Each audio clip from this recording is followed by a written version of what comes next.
حضرت عمر بن خطاب رضی اللہ تعالی عنہ جو 22 لاکھ مربع میل کے حکمران، دشمن نام سن کے ڈھک کانپتا تھا، ان کا جو قاتل تھا نا ابو لولو فیروز جس نے قتل کیا تھا، یہ غلام تھا حضرت مغیرہ بن شعبہ رضی اللہ تعالیٰ کا۔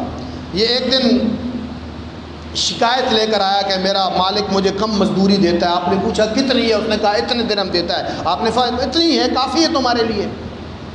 وہ مزدوری کرتا تھا، گھر میں چکیاں بناتا تھا، چکی۔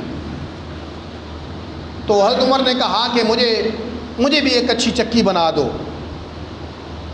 اس نے کہا تھا میں آپ کو ایسی چکی بنا کے دوں گا جس کی مشرق اور مغرب میں دھوم ہوگی۔ میں ایسی چکی بنا دوں گا جس کی مشرق اور مغرب میں دھوم ہوگی۔ حضرت عمر نے، وہ چلا گیا، حضرت عمر نے فرمایا لوگو تم نے سنا ہے یہ کیا کہہ گیا؟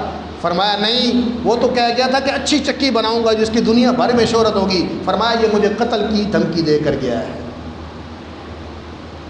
تو فرمایا آپ اس کا علاج کریں۔ فرمایا میں اپنے قاتل کو کیسے مار سکتا ہوں؟ جس نے کوئی ایکشن نہیں کیا اس پر میں ریئیکشن کیسے کروں، ایکشن کیسے لوں؟ تو اس لیے حضرت حابیل نے کہا لئن بسطت الی یدک لتقتلنی، بھائی جان اگر آپ مجھے قتل کرنے کی پلاننگ کرو گے، ما انا بباسط یدی الیک، جب تک آپ نے کوئی غلط کام نہیں کیا میں کیسے آپ کو مارنے کی کوشش کروں؟ انی اخاف اللہ رب العالمین، میں اللہ سے ڈرتے ہوئے یہ کام نہیں کر رہا۔